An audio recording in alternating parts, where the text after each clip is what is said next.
हमने शहर को दी एक नई पहचान, हम हैं सिंघानिया बिल्डकॉन।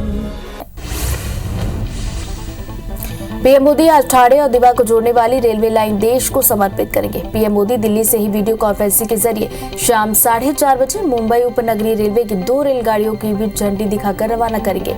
इस दौरान पीएम मोदी का भाषण होगा। पीएम मोदी उत्तर प्रदेश के फतेहपुर में जनसभा को संबोधित करेंगे। इस दौरान उन्होंने कहा कि यूपी के लोगों ने ठान लिया है कि होली आने से पहले 10 मार्च को ही रंगों वाली होली धूमधाम से मनाएंगे। पीएम मोदी ने कहा कि उत्तर प्रदेश ने 2014, 2017 और 2019 में हमें समर्थन दिया। 2022 में भी भाजपा विजयी होकर रहेगी। पीएम ने कहा कि जब तक गरीब सशक्त नहीं होता है तब तक गरीबी खत्म नहीं हो सकती।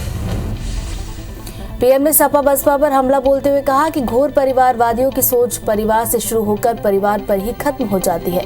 इस छोटी सी सोच से यूपी जैसा बड़ा प्रदेश नहीं चलाया जा सकता। यही वजह है कि फिर एक बार यूपी कह रहा है, आएगी तो भाजपा ही, आएंगे तो योगी ही। पंजाब के अबोहर में पीएम मोदी ने जनसभा को संबोधित किया। इस दौरान उन्होंने कहा कि एक बार 5 साल मुझे मौका दीजिए। देश में इतने सारे राज्य हैं, जब कांग्रेस एक बार गई तो फिर लौटकर नहीं आई, और जहां भाजपा को आशीर्वाद का मौका मिला वहां तो कांग्रेस जड़मूल से समाप्त हो गई। पीएम मोदी ने कहा कि इतिहास गवाह है, कांग्रेस ने किसानों को हमेशा धोखा दिया। स्वामीनाथन कमीशन की सिफारिशों को लागू करने की मांग सालों से थी, ये फाइल पर बैठ गए थे। कांग्रेस सरकार झूठ पर झूठ बोलती रही। केंद्र में हमारी सरकार बनी तो हमने उन सिफारिशों को लागू करने का काम किया। देश के 5 राज्यों में हो रहे चुनाव में पूर्व पीएम मनमोहन सिंह की भी एंट्री हो गई है। पीएम मोदी की अबोहर रैली से पहले उन्होंने वीडियो के जरिए केंद्र सरकार पर निशाना साधा। पूर्व पीएम ने कहा कि मोदी सरकार का राष्ट्रवाद नकली है, जो अंग्रेजों को फूट डालो और राज करो की नीति पर चलता है।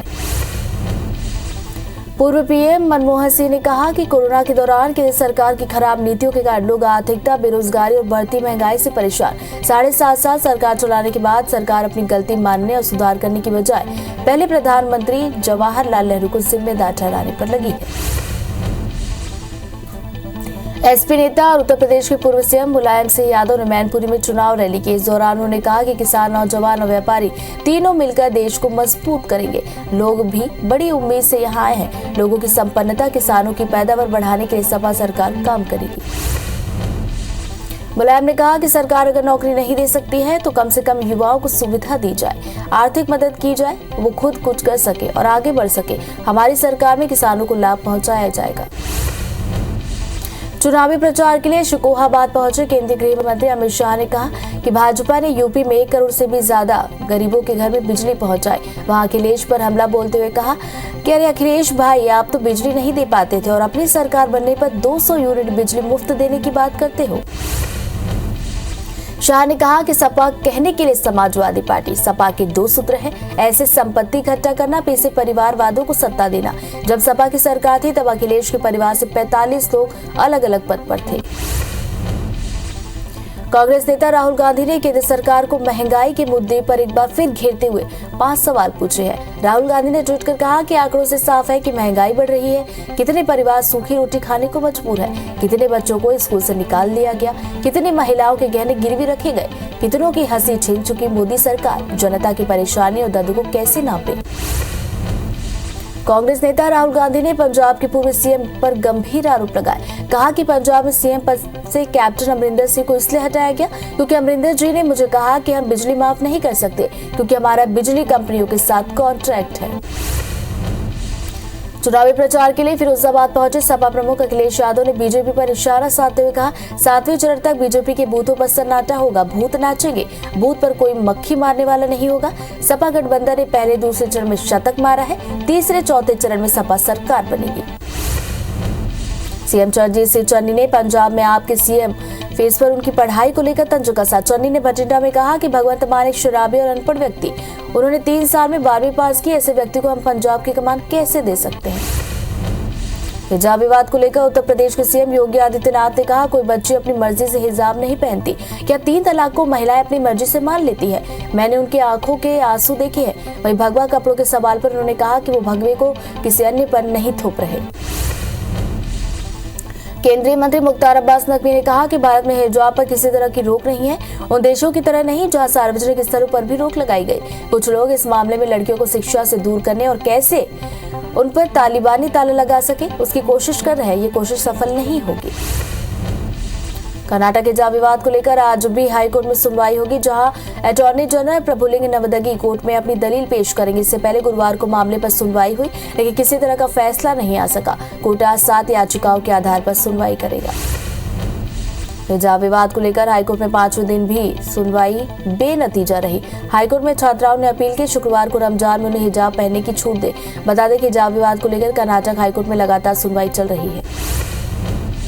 लखीमपुर हिंसा के मुख्य आरोपी आशीष मिश्रा की जमानत रद्द करने की मांग करते हुए सुप्रीम कोर्ट में याचिका दायर की गई है। एडवोकेट शिव कुमार त्रिपाठी और सीएम पांडा ने याचिका दायर करते हुए कहा कि अगर आरोपी बेखौफ घूम रहा है तो सबूतों से छेड़छाड़ की आशंका है। जम्मू कश्मीर के शोपिया जिले के कीगर में आतंकवादियों ने सुरक्षा बलों पर ग्रेनेड से हमला किया। गनीमत रही कि ग्रेनेड टारगेट से चूक गया और सड़क पर फट गया। फिलहाल किसी के घायल होने की सूचना नहीं। दिल्ली के पुराने सीमापुर इलाके के घर से 3 किलो विस्फोटक आईडी बरामद हुआ। सूत्रों के मुताबिक ये वैसा ही है जैसा जनवरी में गाजीपुर फ्लावर मार्केट से बरामद हुआ था। वहीं संदिग्ध दिल्ली पुलिस बॉर्डर के पास स्थान पर छुपे बताए जा रहे हैं। यूपी के कुशीनगर में हल्दी रस्म के दौरान करीब 35 लड़कियां महिलाएं कुएं में गिरी। इनमें से 11 बच्चों समेत 13 लोगों की मौत हुई। सभी कुएं की जाली पर बैठकर पूजा कर रहे थे। जाली टूट गई और सब गिर गए। कुशीनगर हादसे के बाद डीएमएस राजलिंगम ने मामले की जांच के आदेश दिए। मृतकों के परिजनों को 4-4 लाख मुआवजे का ऐलान किया गया। बता दें कि घटना के बाद नाराज ग्रामीण और परिजनों ने नेशनल हाईवे को बंद कर मुआवजे की मांग की थी। ट्विटर के एक हफ्ते के अंदर दूसरी बार गुरुवार की रात को फिर डाउन हो गया। यूजर्स पेज लोड न होने और ट्विटर पोस्ट न देख पाने की शिकायत की। वहीं कुछ यूजर्स के ट्विटर पूरी तरह से ठप हो गए। अपने खुद के ट्वीट देखने में मुश्किल का सामना कर रहे थे। 11 फरवरी को भी ट्विटर डाउन हो गया था। भारत और वेस्ट इंडीज के बीच 3 मैचों की टी20 सीरीज का दूसरा मुकाबला आज खेला जाएगा। पहला मैच 6 विकेट से जीतने के बाद टीम इंडिया की नजर दूसरा मुकाबला जीतकर सीरीज पर कब्जा करने पर होगी। वेस्ट इंडीज के लिए ये मुकाबला करो या मरो के जैसा होगा। बता दें कि भारतीय टीम ने लगातार 7 टी20 मैच जीत चुकी है। दुनिया भर में कोरोना के मामले बढ़ते हुए 41 को 99 लाख के पार चले गए। कोरोना से मौत का आंकड़ा 58,80,000 के पार पहुंचा। पूरी दुनिया में 34 करोड़ 38 लाख से ज्यादा मरीज कोरोना को हराकर स्वस्थ हुए। दुनिया में एक्टिव मरीजों की संख्या 7 करोड़ 23 लाख के पार पहुंच गई। मध्य प्रदेश में 24 घंटे के अंदर कोरोना के 1328 नए मामले दर्ज किए गए। 3 मरीजों की मौत हुई। अब प्रदेश में एक्टिव मरीजों की संख्या बढ़कर 11,535 हो गई। 2,780 मरीज डिस्चार्ज होकर घर लौटे। मध्य प्रदेश में अब तक 10,09,345 मरीज ठीक हो चुके हैं। तो वहीं छत्तीसगढ़ में 24 घंटे के अंदर 421 नए मामले दर्ज किए गए। 2 मरीजों की मौत हुई। प्रदेश में एक्टिव मरीजों की संख्या बढ़कर 4,056 पहुंच गई। वहीं प्रदेश में 1,166 लोग स्वस्थ हुए। Positivity rate 1.36%। देश में वैक्सीनेशन का आंकड़ा 174 करोड़ 58 लाख के पार चला गया। 96 करोड़ से ज्यादा को पहली डोज लगी। वहीं 76 करोड़ 69 लाख से ज्यादा को दूसरी डोज लगी। वहीं 1 करोड़ 74 लाख से ज्यादा को बूस्टर डोज लगाई गई। एमपी की बात करें तो 11 करोड़ 27 लाख, तो छत्तीसगढ़ में 3 करोड़ 60 लाख से ज्यादा को टीका लगा। मध्य प्रदेश में दूसरी लहर की तुलना में तीसरी लहर उतनी घातक साबित नहीं हुई। भले ही संक्रमण काफी तेजी से फैला हो, पर अब ऐसे में कई लोग सामने आ रहे हैं जिन्हें लॉन्ग कोविड से जूझना पड़ रहा है। कोविड से ठीक हुए लोग थकान, स्वाद न आना, सिर दर्द, गले में दर्द और सांस लेने की तकलीफ से जूझ रहे हैं। छत्तीसगढ़ में किशोरों को टीके की दूसरी डोज भी लगना शुरू हो गई है। हालांकि इस कैटेगरी में वैक्सीनेशन का प्रतिशत तय लक्ष्य से काफी पीछे है। राज्य सरकार की ओर से जारी आंकड़ों के मुताबिक 16,40,000 किशोरों को टीका लगना था, लेकिन करीब 10,77,000 किशोरों को टीका लग पाया, जो कि टारगेट से 66% है। मध्य प्रदेश में आज से 10वीं बोर्ड की परीक्षाएं शुरू होंगी। परीक्षा सुबह 10 बजे से दोपहर 1 बजे तक चलेगी। छात्रों को कोरोना गाइडलाइन के मुताबिक ही प्रवेश मिलेगा। इस बार करीब 10 लाख स्टूडेंट परीक्षा दे रहे हैं, जिनके लिए करीब 4,000 केंद्रों पर परीक्षा की व्यवस्था की गई है। सीएम भूपेश बघेल आज पशुपालकों और किसानों को गोधन न्याय योजना की राशि ट्रांसफर करेंगे। साथ ही गौठान उत्पाद के लिए एकीकृत ब्रांड अर्थ की भी लॉन्चिंग करेंगे। ये कार्यक्रम सुबह 11 बजे आयोजित होगा। छत्तीसगढ़ में भूपेश कैबिनेट की आज अहम बैठक देखने को मिलेगी, जो कि शाम सीएम हाउस में होगी। सीएम भूपेश बघेल की अध्यक्षता में होने वाली इस कैबिनेट की बैठक में विधानसभा के आगामी सत्र की तैयारियों को लेकर चर्चा की जाएगी। साथ ही 2022-23 के लिए वार्षिक बजट प्रस्ताव का अनुमोदन हो सकता है। भोपाल में आज शिवराज कैबिनेट की बैठक होगी, जिसमें कई महत्वपूर्ण मुद्दों पर चर्चा होगी। इस बैठक में सीएम शिवराज वर्चुअली शामिल होंगे। बैठक में वित्तीय वर्ष 2022-23 के बजट प्रस्ताव को मंजूरी के लिए रखा जाएगा। बता दें कि एमपी में 8 मार्च को विधानसभा में बजट पेश किया जाएगा। सीएम शिवराज सिंह चौहान ने मध्य प्रदेश में किसानों को फसल बीमा के तहत राहत राशि का वितरण किया। ओलावृष्टि से प्रभावित किसानों को 202 करोड़ 90 लाख रुपए की मुआवजा राशि दी गई। 25 जिलों के करीब 1,70,000 किसानों के खाते में राशि भेजी गई। राहत राशि वितरण के दौरान सीएम शिवराज ने पीड़ित किसानों से बातचीत की। सीएम ने कहा कि सरकार संकट के वक्त किसानों के साथ है। बता दें कि साल 2021 में करीब 1,64,566 हेक्टेयर फसल को नुकसान हुआ था। छत्तीसगढ़ बीजेपी प्रदेश प्रभारी जी पुरंदेश्वरी 19 फरवरी यानी कल से बस्तर संभाग के 3 दिवसीय दौरे पर रहेंगे। इस दौरे में छत्तीसगढ़ भाजपा के किसी प्रदेश पदाधिकारी को आमंत्रित नहीं किया गया। सिर्फ बस्तर संभाग के प्रभारी और विधायक और प्रदेश महामंत्री किरण देव मौजूद रहेंगे। आरएसएस के प्रमुख डॉक्टर मोहन भागवत 19 फरवरी को 4 दिवसीय प्रवास पर उज्जैन आएंगे। मोहन भागवत मालवा प्रांत के कार्यकर्ताओं की बैठक लेंगे। आगामी 3 वर्षों के लिए किए जाने वाले कार्यों पर चर्चा की जाएगी। मंत्री कवासी लखमा के बयान पर नेता प्रतिपक्ष और बीजेपी नेता धर्मलाल कौशिक ने पलटवार किया। कौशिक ने कहा कि बीजेपी में किसे टिकट मिलेगी ये हमारे नेता तय करेंगे। कांग्रेस पहले अपने असंतुष्ट विधायकों को देखे। बता दें कि लखमा ने अगले चुनाव में बीजेपी के बूढ़े नेताओं के टिकट कटने की बात कही थी। भोपाल के कांग्रेस कार्यालय में डिजिटल सदस्यता अभियान को लेकर बैठक हुई। प्रदेश प्रभारी मुकुल वासनिक और प्रदेश अध्यक्ष कमलनाथ मौजूद रहे। इस दौरान बीजेपी और आरएसएस को घेरने की रणनीति बनाई गई।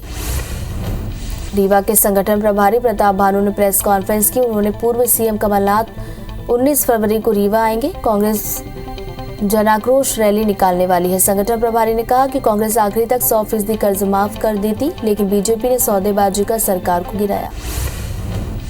बलरामपुर जिला मुख्यालय में प्रशासन की पहल पर चौपाटी का उद्घाटन किया गया। कलेक्टर जिला पंचायत सीईओ की पहल पर स्वयं सहायता समूह की महिलाओं को रोजगार देने के उद्देश्य से बनाए गए चौपाटी का विधायक बृहस्पति सिंह ने फीता काटकर उद्घाटन किया। आरंग विधानसभा क्षेत्र में मंत्री शिव कुमार डहरिया की अनुशंसा पर करोड़ों रुपए के विकास कार्य स्वीकृत किए गए, जिसमें घोरभट्टी में 5 लाख के सीसी रोड निर्माण का काम भूमि पूजन जनपद पंचायत अध्यक्ष अखिलेश देवांगन ने किया। परसदा में भी 10 लाख रुपए के 2 सीसी रोड निर्माण का भूमि पूजन हुआ। छत्तीसगढ़ की स्टील इंडस्ट्रीज को अब भी कोयले की समस्या से जूझना पड़ रहा है। दरअसल लगभग 20 दिन पहले अचानक प्रदेश में कोयले का संकट आया, जिसके बाद नॉन पावर सेक्टर को SCCL ने कोयला देना बंद कर दिया। धीरे धीरे कोयला आधारित उद्योग शटडाउन की स्थिति में आ गए। नियुक्ति के 9 साल बाद ट्रेनिंग अफसरों को सेवा से हटाने के लिए जारी शासन के नोटिस पर बिलासपुर हाईकोर्ट ने रोक लगाई। ITI में प्रशिक्षण अधिकारी की भर्ती में आरक्षण योजना का पालन नहीं होने की बात कहते हुए प्रशिक्षण अधिकारियों को नोटिस जारी किया गया, जिसके खिलाफ हाईकोर्ट में याचिका दायर की गई। छत्तीसगढ़ में राजस्व कर्मचारियों और वकीलों के बीच विवाद का मामला बिलासपुर हाईकोर्ट पहुंचा।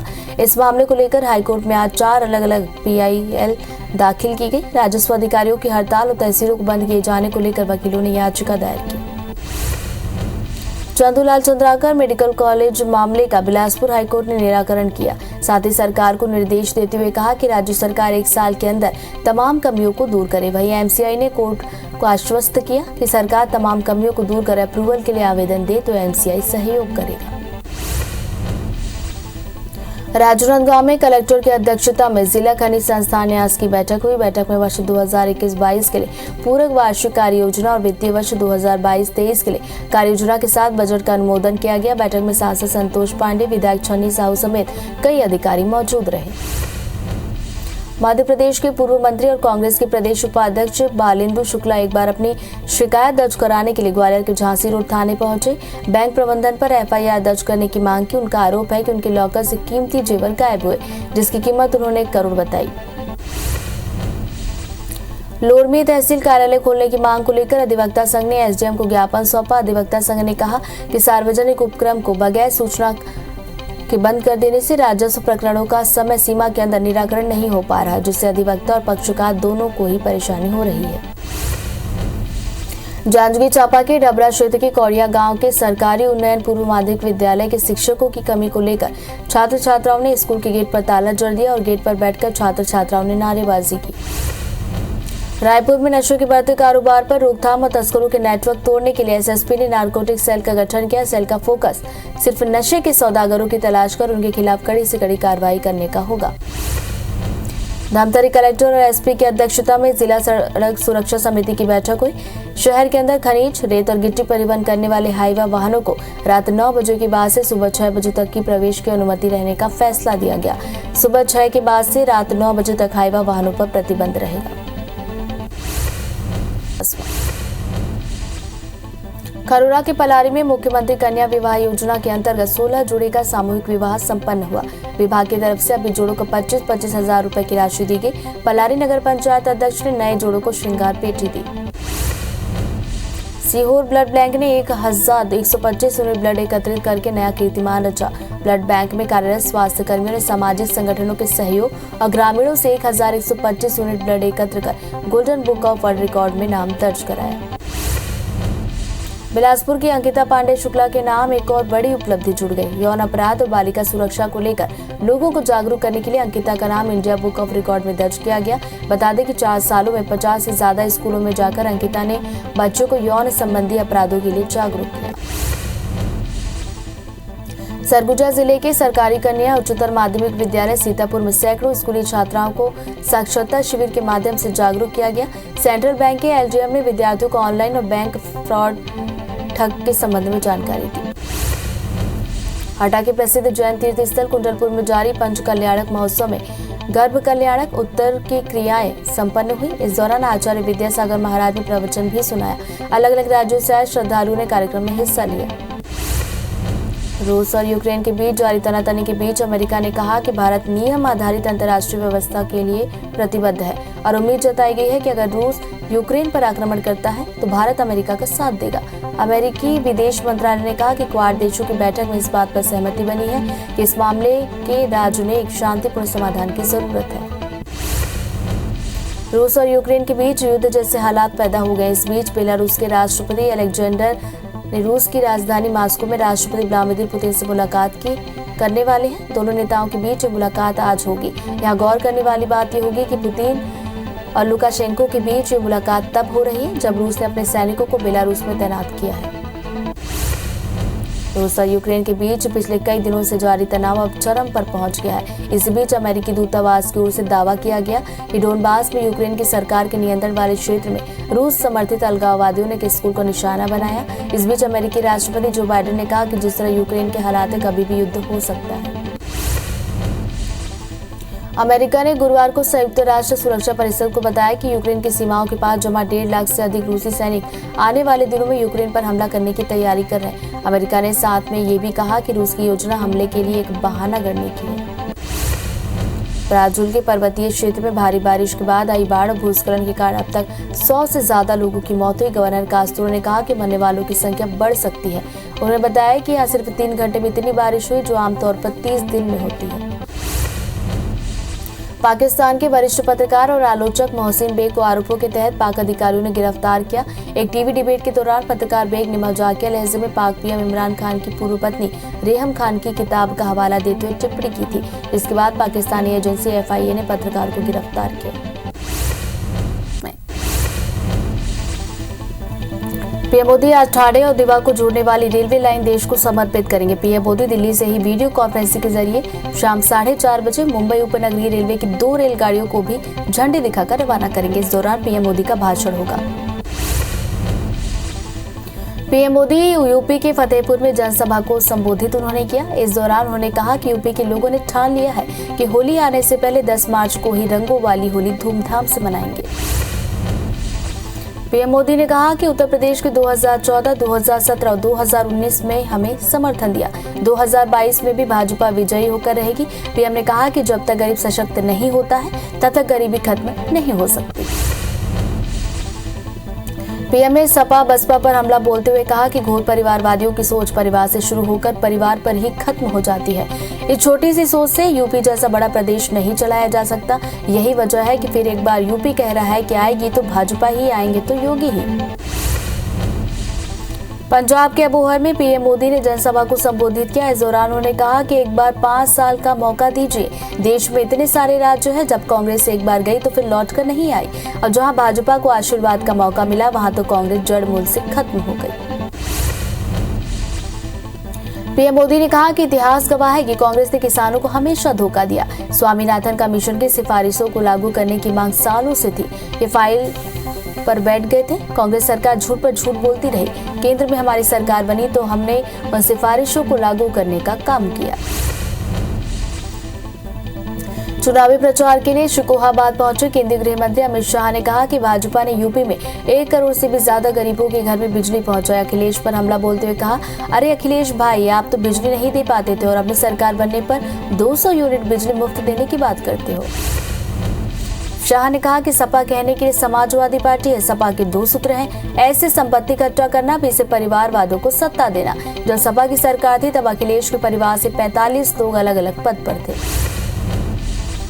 देश के 5 राज्यों में हो रहे चुनाव में पूर्व पीएम मनमोहन सिंह की भी एंट्री हुई। पीएम नरेंद्र मोदी की अबोहर रैली से पहले उन्होंने वीडियो के जरिए केंद्र पर निशाना साधा। पूर्व पीएम ने कहा कि मोदी सरकार का राष्ट्रवाद नकली है, जो अंग्रेजों फूट डालो और राज करो की नीति पर चलता है। पूर्व पीएम मनमोहन सिंह ने कहा कि कोरोना के दौरान केंद्र सरकार की खराब नीतियों के कारण लोग आर्थिकता, बेरोजगारी और बढ़ती महंगाई से परेशान हैं। 7.5 साल सरकार चलाने के बाद अपनी सरकार गलती मानने और सुधार करने के बजाय पहले प्रधानमंत्री को जिम्मेदार ठहरा रही है। एसपी नेता और उत्तर प्रदेश के पूर्व सीएम मुलायम सिंह यादव ने मैनपुरी में चुनावी रैली की। इस दौरान उन्होंने कहा, किसान, नौजवान और व्यापारी तीनों मिलकर देश को मजबूत करेंगे। लोग भी बड़ी उम्मीद से यहाँ आए। लोगों की संपन्नता, किसानों की पैदावार बढ़ाने के लिए सपा सरकार काम करेगी। मुलायम ने कहा कि सरकार अगर नौकरी नहीं दे सकती है तो कम से कम युवाओं को सुविधा दी जाए, आर्थिक मदद की जाए, वे खुद कुछ कर सके और आगे बढ़ सके। हमारी सरकार में किसानों को लाभ पहुंचाया जाएगा। कांग्रेस नेता राहुल गांधी ने केंद्र सरकार को महंगाई के मुद्दे पर एक बार फिर से घेरते हुए 5 सवाल पूछे।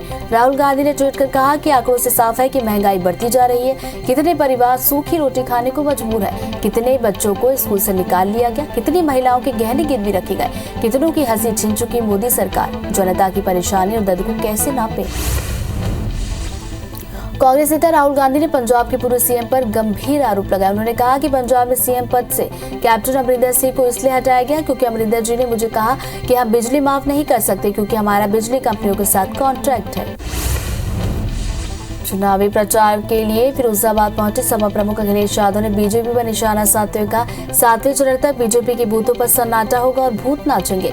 बूथ पर कोई मक्खी मारने वाला नहीं होगा। सपा गठबंधन ने पहले दूसरे चरण में शतक मारा, तीसरे चौथे चरण में सरकार बनेगी।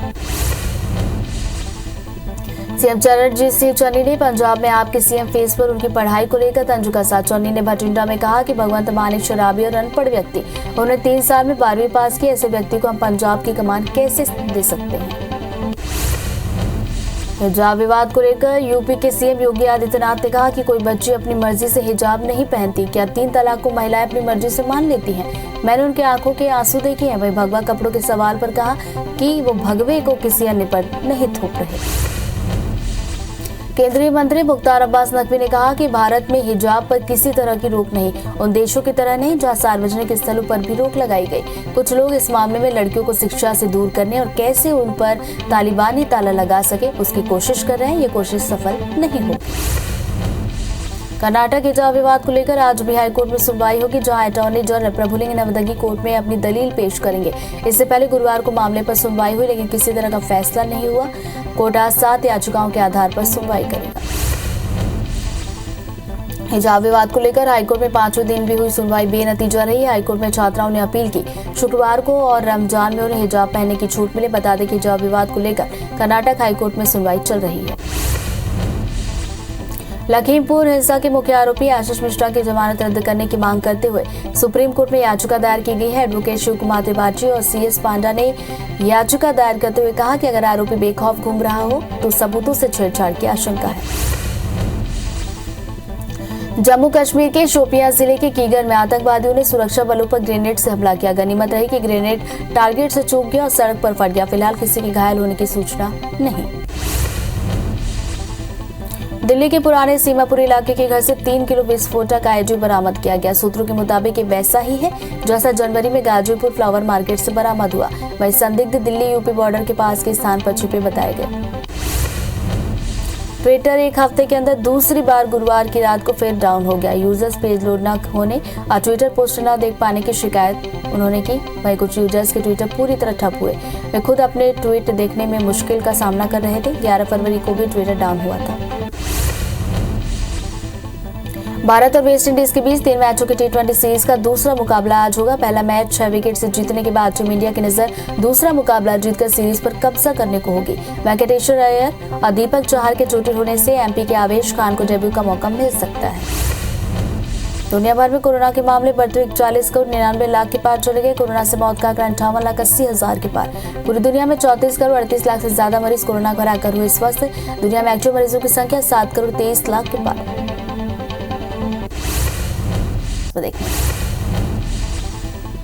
पीएम मोदी आज ठाणे और दीवा को जोड़ने वाली रेलवे लाइन देश को समर्पित करेंगे। पीएम मोदी दिल्ली से ही वीडियो कॉन्फ्रेंसिंग के जरिए शाम 4:30 बजे मुंबई उपनगरीय रेलवे की 2 रेलगाड़ियों को भी झंडी दिखाकर रवाना करेंगे। इस दौरान उनका भाषण भी होगा। पीएम मोदी उत्तर प्रदेश के फतेहपुर में जनसभा को संबोधित किया। इस दौरान उन्होंने कहा कि यूपी के लोगों ने ठान लिया है कि होली आने से पहले 10 मार्च को ही रंगों वाली होली धूमधाम से मनाएंगे। पीएम मोदी ने कहा कि उत्तर प्रदेश ने 2014, 17 और 2019 में हमें समर्थन दिया। 2022 में भी भाजपा विजयी होकर रहेगी। पीएम ने कहा कि जब तक गरीब सशक्त नहीं होता तब तक गरीबी खत्म नहीं हो सकती। पीएम ने सपा बसपा पर हमला बोलते हुए कहा कि घोर परिवारवादियों की सोच परिवार से शुरू होकर परिवार पर खत्म हो जाती है। इस छोटी सी सोच से यूपी जैसा बड़ा प्रदेश नहीं चलाया जा सकता। यही वजह है कि फिर एक बार यूपी कह रहा है कि आएगी तो भाजपा ही, आएंगे तो योगी ही। पंजाब के अबोहर में पीएम मोदी ने जनसभा को संबोधित किया। इस दौरान उन्होंने कहा कि एक बार 5 साल मुझे मौका दीजिए। देश में इतने सारे राज्य हैं, जब कांग्रेस एक बार गई तो फिर लौटकर नहीं आई, और जहां भाजपा को आशीर्वाद का मौका मिला वहां तो कांग्रेस जड़ मूल से समाप्त हो गई। पीएम मोदी ने कहा कि इतिहास गवाह है, कांग्रेस ने किसानों को हमेशा धोखा दिया। स्वामीनाथन कमीशन की सिफारिशों को लागू करने की मांग सालों से थी, ये फाइल पर बैठ गए थे। कांग्रेस सरकार झूठ पर झूठ बोलती रही। केंद्र में हमारी सरकार बनी तो हमने उन सिफारिशों को लागू करने का काम किया।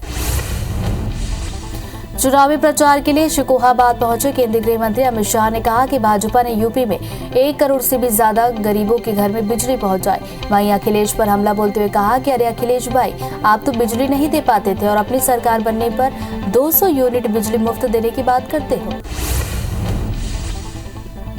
शाह ने कहा कि सपा कहने के लिए समाजवादी पार्टी है। सपा के 2 सूत्र हैं, ऐसे संपत्ति इकट्ठा करना, फिर से परिवारवादों को सत्ता देना।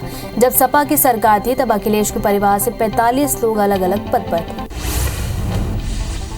देश के 5 राज्यों में हो रहे चुनाव में पूर्व पीएम मनमोहन सिंह की भी एंट्री हुई। पीएम नरेंद्र मोदी की अबोहर रैली से पहले उन्होंने वीडियो के जरिए केंद्र पर निशाना साधा। पूर्व पीएम ने कहा कि मोदी सरकार का राष्ट्रवाद नकली है, जो अंग्रेजों की फूट डालो और राज करो की नीति पर चलता है। पूर्व प्रधानमंत्री मनमोहन सिंह ने कहा कि कोरोना के दौरान केंद्र सरकार की खराब नीतियों के कारण लोग आर्थिक बेरोजगारी और बढ़ती महंगाई से परेशान हैं। 7.5 साल सरकार चलाने के बाद सरकार अपनी गलती मानने और सुधार करने की बजाय पहले प्रधानमंत्री जवाहरलाल नेहरू को जिम्मेदार ठहराने पर लगी है। एसपी नेता और उत्तर प्रदेश के पूर्व सीएम मुलायम सिंह यादव ने मैनपुरी में चुनावी रैली की। इस दौरान उन्होंने कहा कि किसान, नौजवान और व्यापारी तीनों मिलकर देश को मजबूत करेंगे। लोग भी बड़ी उम्मीद से यहाँ आए हैं। लोगों की संपन्नता, किसानों की पैदावार बढ़ाने के लिए सपा सरकार काम करेगी। मुलायम ने कहा कि सरकार अगर नौकरी नहीं दे सकती है तो कम से कम युवाओं को सुविधा दी जाए, आर्थिक मदद की जाए कि वो खुद कुछ कर सके और आगे बढ़ सके। हमारी सरकार में किसानों को लाभ पहुंचाया जाएगा। कांग्रेस नेता राहुल गांधी ने केंद्र सरकार को महंगाई के मुद्दे पर एक बार फिर घेरते हुए 5 सवाल पूछे। राहुल गांधी ने ट्वीट कर कहा, आंकड़ों से साफ है कि महंगाई बढ़ रही है। कितने परिवार सूखी रोटी खाने को मजबूर, कितने बच्चों को स्कूल से निकाल दिया गया, कितनी महिलाओं के गहने गिरवी रखे गए, कितनों की हंसी छीन चुकी मोदी सरकार जनता की परेशानी और दर्द को कैसे नापे। कांग्रेस नेता राहुल गांधी ने पंजाब के पूर्व सीएम पर गंभीर आरोप लगाए। कहा कि पंजाब में सीएम पद से कैप्टन अमरिंदर सिंह को इसलिए हटाया क्योंकि अमरिंदर जी ने मुझे कहा था कि हम बिजली माफ नहीं कर सकते क्योंकि हमारा बिजली कंपनियों के साथ कॉन्ट्रैक्ट है। चुनाव प्रचार के लिए फिरोजाबाद पहुंचे सपा प्रमुख अखिलेश यादव ने बीजेपी पर निशाना साधते हुए कहा, 7वें चरण तक बीजेपी के बूथों पर सन्नाटा होगा और भूत नाचेंगे। बूथ पर कोई मक्खी मारने वाला नहीं होगा। सपा गठबंधन ने पहले और दूसरे चरण में शतक मारा, तीसरे चौथे चरण में सपा सरकार बनाई। सीएम चरणजीत सिंह चन्नी ने पंजाब में आपके सीएम फेस पर उनकी पढ़ाई को लेकर तंज कसा।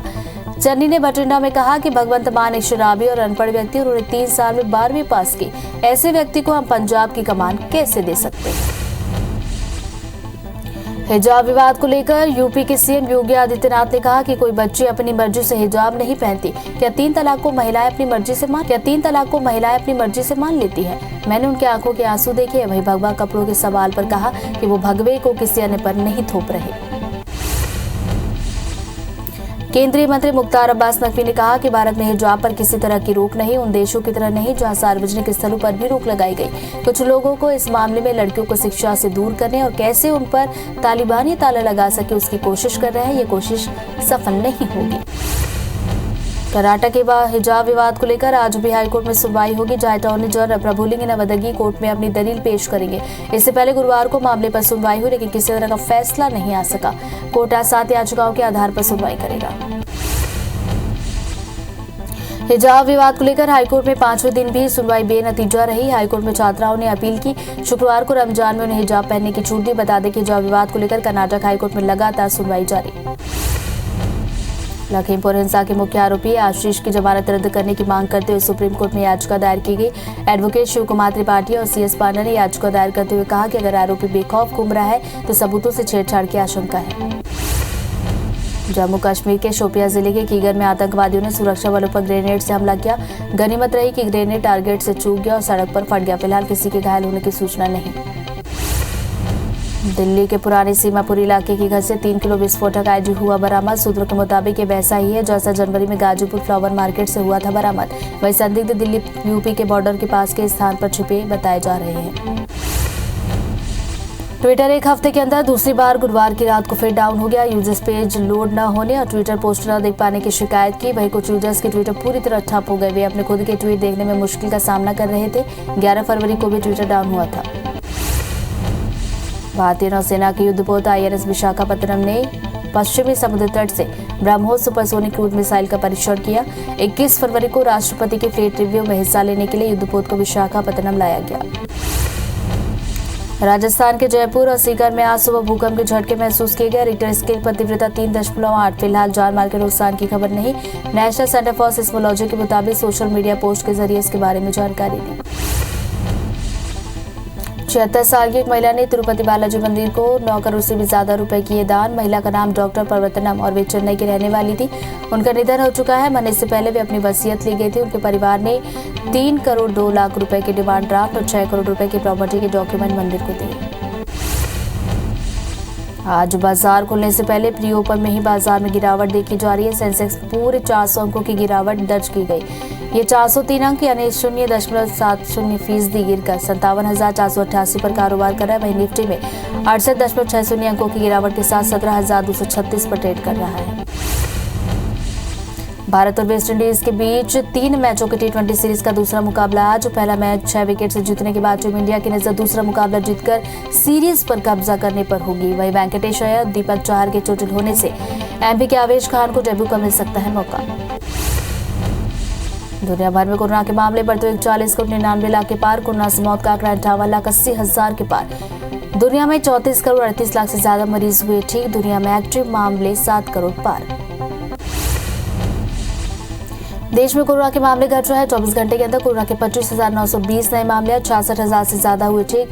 429 मरीजों की मौत। अब देश में कोरोना के एक्टिव कुल मरीजों की संख्या 2 लाख के पार। देश में पॉजिटिविटी रेट 2.07।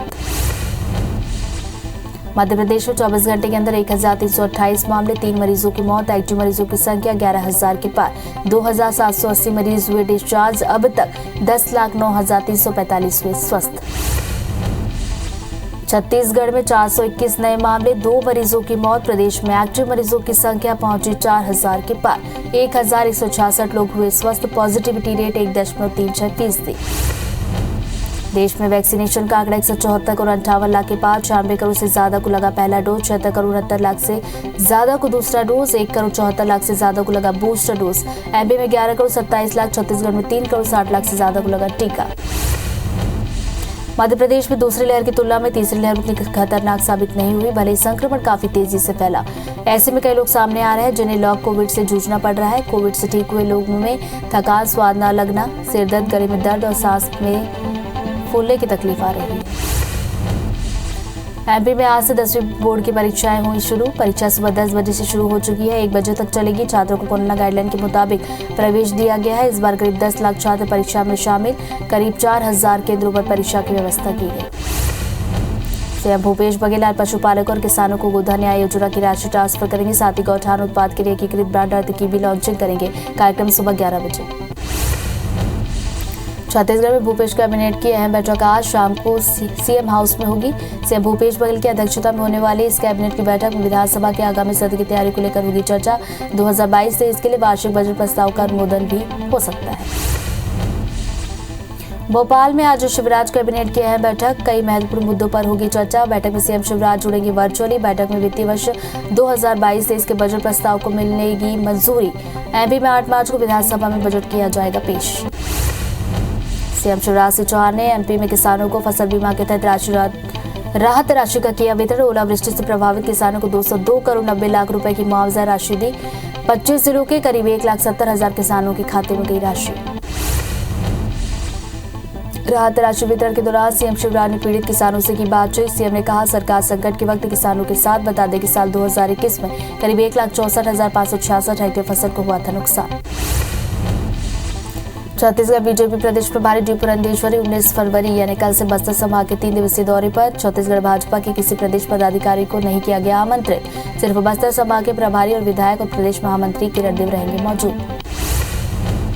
आरएसएस प्रमुख मोहन भागवत 19 फरवरी को 4 दिवसीय दौरे पर रहेंगे उज्जैन। मोहन भागवत मालवा प्रांत के कार्यकर्ताओं की लेंगे बैठक। आगामी 3 सालों तक किए जाने वाले कार्यों पर होगी चर्चा। नवा रायपुर प्रभावित किसानों से कैबिनेट उप समिति की चर्चा। मंत्री रविंद्र चौबे ने कहा, अधिकांश बिंदुओं पर सरकार सहमत। मांगों को पूरा करने के लिए लीगल ओपिनियन होगा लेना। जानकारी सीएम भूपेश बघेल को दी जाएगी। एमपी में पदोन्नति में आरक्षण को लेकर हो रहा विवाद नहीं थम रहा। मामले को लेकर मंत्रालय में सपाक्स और अजाक्स संगठन के पदाधिकारी के बीच बैठक बेनतीजा। बैठक में दोनों ही संगठनों के आईएएस स्तर के साथ राज्य प्रशासनिक सेवा के अधिकारी रहे मौजूद। बिलासपुर में 16 ट्रेनों का परिचालन हुआ रद्द। रेलवे के मुताबिक चौथी लाइन कनेक्टिविटी का काम होगा। साथ ही खरसिया, रॉबर्टसन, झाराजी सेक्शन में भी काम होगा, जिसकी वजह से आज से 26 फरवरी तक ट्रेनें रहेंगी प्रभावित। कटनी के स्टेशन रोड पर कमालिया गेट के पास अज्ञात हमलावरों ने एक युवक पर किया चाकू से हमला। अस्पताल ले जाते समय हुई मौत। घटना को अंजाम देने के बाद हमलावर मौके से फरार। मुरैना के थाना वितरण केंद्र के नदौलपुरा में ग्रामीणों ने बिजली विभाग की टीम पर लाठी डंडे से किया हमला। वीडियो हुआ वायरल। सिंचाई पंप कनेक्शन की राशि वसूलने गई थी टीम। बकायेदारों के ट्रांसफार्मर उतारने पर हुआ विवाद। अम्बाह पुलिस ने आरोपियों के खिलाफ दर्ज किया केस। पखानजूर थाना इलाके में एक युवती की संदिग्ध हालत में मिली लाश। परिजनों ने तुरंत सूचना दी पखानजूर पुलिस को, जिसके बाद युवती को अस्पताल पहुंचाया गया। युवती की स्थिति नाजुक। पुलिस के अनुसार युवती के बयान के बाद पूरा मामला होगा स्पष्ट। फिलहाल परिजनों के बयान पर दुष्कर्म का मामला दर्ज। हटा के सरकारी महाविद्यालय में पढ़ने वाली बीए प्रथम वर्ष की छात्रा ने कॉलेज में पदस्थ बाबू पर लगाए छेड़छाड़ के आरोप। छात्रा की शिकायत पर हटा थाना पुलिस ने आरोपी बाबू राजू वाल्मीकि पर छेड़छाड़ सहित विभिन्न धाराओं के तहत मामला किया दर्ज। छतरपुर जिले की खजुराहो पुलिस ने ब्राह्मेश्वर धाम के पुजारी को छेड़छाड़ के आरोप में लिया हिरासत में। महिला का आरोप की संतान प्राप्ति की चाह में धाम जाया करती थी, जहां पुजारी ने बहला फुसलाकर उसके साथ किया दुष्कर्म। इलाके में आरोपी चमत्कारी पुजारी के नाम से जाना जाता है, जिसके चलते महिला भी उसके झांसे में आई। बिलासपुर में लूट की वारदात को अंजाम देने वाले मास्टरमाइंड और खरीदार से 7 आरोपियों की हुई गिरफ्तारी। जिले के अलग अलग थानों में दर्ज 3 लूट के मामलों में सभी आरोपी शामिल थे। पुलिस ने सोने चांदी के जेवर, बाइक, नकदी समेत 5 लाख का सामान किया जब्त। खंडवा के व्यस्ततम क्षेत्र जूने फुले बाजार में चोरों ने एक मोबाइल स्टोर को बनाया निशाना। शटर उखाड़कर दुकान में रखे महंगे मोबाइल फोन पर किया हाथ साफ। चोरों ने करीब 15 लाख रुपए से ज्यादा की चोरी की वारदात को दिया अंजाम। शिकायत के बाद पुलिस ने मौके पर पहुंचकर की छानबीन। साथ ही दुकान पर लगे सीसीटीवी कैमरे के फुटेज जा रहे खंगाले। जांजगीर चांपा के देवरी गांव में चोरों ने 7 घरों में बोला धावा, जिसमें 2 घरों से 6 लाख से ज्यादा का माल ले उड़े। चोरों ने 2,20,000 नकद पर भी हाथ किया साफ। इस दौरान 5 और घरों में चोरी की कोशिश नाकाम रहे। घटना के बाद लोगों में सुरक्षा व्यवस्था को लेकर नाराजगी। टीकमगढ़ में संभागीय कमिश्नर की फर्जी ईमेल आईडी बनाकर नगर पालिका सीएमओ को नोटिस भेजने वाले कर्मचारी को पुलिस ने किया गिरफ्तार। आरोपी नगर पालिका में ही संविदा टाइम कीपर के पद पर था पदस्थ। देहात थाना पुलिस ने बताया कि आरोपी के खिलाफ मामला दर्ज। सूरजपुर के मां महामाया सहकारी शक्कर कारखाने में सीजीजीएसटी की 11 सदस्यीय टीम ने दी दबिश। दोपहर 1 बजे से देर रात तक टीम शक्कर कारखाने के कार्यालय और फैक्ट्री में दस्तावेज खंगाले में रही जुटी। वहीं कारखाने के गेट को बंद कर आवाजाही पर लगाई गई रोक। गरियाबंद जिले के खाद्य सुरक्षा विभाग ने राज्य मेले का किया निरीक्षण। इस दौरान अधिकारियों ने 7 होटलों से अमानक खाद्य सामग्री की जब्त। अधिकारियों के मुताबिक दुकानदार जलेबी में फूड कलर की जगह मेटेलिक कलर का कर रहे थे इस्तेमाल। टीम ने 80 किलो जलेबी और 10 किलो छोले जब्त किए। पेंड्रा जिले में एंटी करप्शन ब्यूरो की टीम ने ट्रैफिक इंचार्ज सूबेदार को एक सहयोगी के साथ 50,000 की रिश्वत लेते किया गिरफ्तार। बस संचालक ने एसीबी को शिकायत की थी। सूबेदार उससे रिश्वत की मांग कर रहा है, नहीं देने पर कई बार चालानी कार्रवाई कर चुके। बेमेतरा के सिटी कोतवाली थाना क्षेत्र में खाद के अवैध भंडार पर कार्रवाई। साथ ही अवैध भंडार करने वाले 2 आरोपियों की गिरफ्तारी। भारी मात्रा में ऑर्गेनिक और रासायनिक खाद जब्त करने के मामले में एसडीएम और कृषि विभाग ने की कार्रवाई। इंदौर के विजय श्रीनगर में एक युवक ने किया सुसाइड। मृतक आकाश के भाई ने बताया कि उसके भाई ने अपने मोबाइल में एक सुसाइड नोट छोड़ा, जिसके मुताबिक उसकी मौत का जिम्मेदार तेजाजी नगर थाने का एसआई विकास शर्मा। एसआई आकाश पर एनडीपीसी समेत अन्य धाराओं के तहत उसे धमकी देता था। अंबिकापुर के प्रयास हॉस्टल में 12वीं की छात्रा ने फांसी लगाकर दी जान। 15 फरवरी की शाम को ही प्रतिभा रानी पैगरा नाम की ये छात्रा हॉस्टल पहुंची थी। 16 फरवरी की रात को सुसाइड किया। पुलिस का कहना है शायद ऑफलाइन पढ़ाई शुरू होने की वजह से डिप्रेशन में थी छात्रा, इसलिए उठाया ये कदम।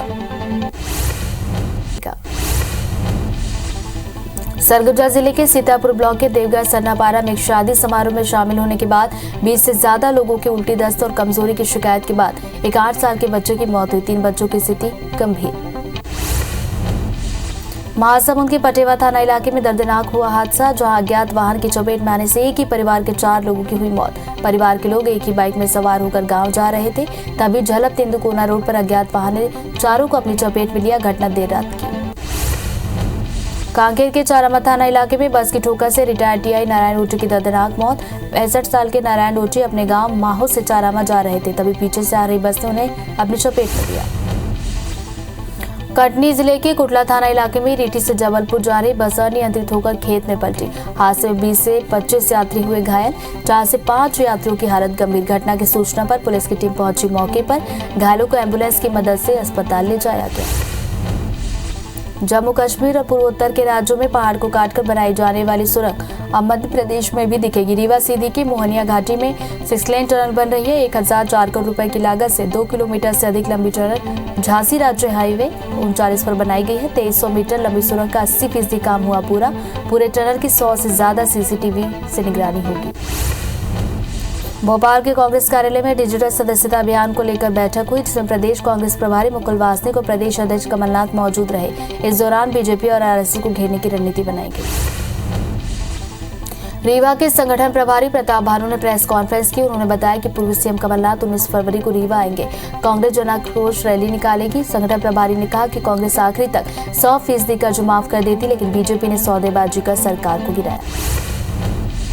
नियुक्ति के 9 साल बाद ट्रेनिंग अफसरों को सेवा से हटाने के लिए जारी सरकार के नोटिस पर बिलासपुर हाईकोर्ट ने रोक लगा दी। आईटीआई में प्रशिक्षण अधिकारी की भर्ती में आरक्षण रोस्टर का पालन नहीं होने की बात कहते हुए प्रशिक्षण अधिकारियों को नोटिस जारी किया गया था, जिसके खिलाफ हाईकोर्ट ने याचिका दायर की। छत्तीसगढ़ में राजस्व कर्मचारियों और वकीलों के बीच विवाद का मामला बिलासपुर हाईकोर्ट पहुंच गया। इस मामले को लेकर हाईकोर्ट में आज 4 अलग-अलग पीआईएल दाखिल की गई। राजस्व अधिकारियों की हड़ताल और तहसीलों को बंद किए जाने को लेकर वकीलों ने याचिका दायर की। चंदूलाल चंद्राकर मेडिकल कॉलेज मामले का बिलासपुर हाई कोर्ट ने निराकरण किया। साथ ही सरकार को निर्देश देते हुए कहा कि राज्य सरकार 1 साल के अंदर तमाम खामियों को दूर करे। वहीं एमसीआई ने कोर्ट को आश्वस्त किया कि सरकार तमाम कमियों को दूर कर अप्रूवल के लिए आवेदन दे तो एमसीआई सहयोग करेगा। रायपुर में नशे के बढ़ते कारोबार पर रोकथाम और तस्करों के नेटवर्क तोड़ने के लिए एसएसपी ने नारकोटिक सेल का गठन किया। सेल का फोकस सिर्फ नशे के सौदागरों की तलाश कर उनके खिलाफ कड़ी से कड़ी कार्रवाई करने पर होगा। छत्तीसगढ़ की स्टील इंडस्ट्रीज को अब भी कोयले की समस्या से जूझना पड़ रहा है। दरअसल लगभग 20 दिन पहले अचानक प्रदेश में कोयले का संकट आ गया, जिसके बाद नॉन पावर सेक्टर को एसईसीएल ने कोयला देना बंद कर दिया। धीरे धीरे कोयला आधारित उद्योग शटडाउन की स्थिति में आ गए। मध्य प्रदेश के जल संसाधन मंत्री तुलसी सिलावट ने यूक्रेन में फंसे भारतीय छात्रों के लिए केंद्रीय मंत्री ज्योतिरादित्य सिंधिया से चर्चा की। इस दौरान सिंधिया ने यूक्रेन में फंसे एमपी के बच्चों को जल्द सुरक्षित वापस लाने की बात कही। साथ ही उन्होंने बताया कि केंद्र सरकार लगातार भारत के सभी नागरिकों को सुरक्षित भारत लाने का प्रयास कर रही है। बलरामपुर जिले के चाकी गांव में भोजन की तलाश में 2 हाथी पहुंचे। इस दौरान हाथियों ने ग्रामीणों के 2 घरों को तोड़ा, साथ ही गेहूं की फसल को भी नुकसान पहुंचाया। बता दें कि इससे पहले भी हाथियों ने कई बार घरों को नुकसान पहुंचाया। एमपी के भोपाल, रायसेन, होशंगाबाद, रायगढ़, विदिशा जैसे कई जिलों में बारिश की आशंका है। वहीं बुरहानपुर, खंडवा, खरगोन में भी बारिश के आसार।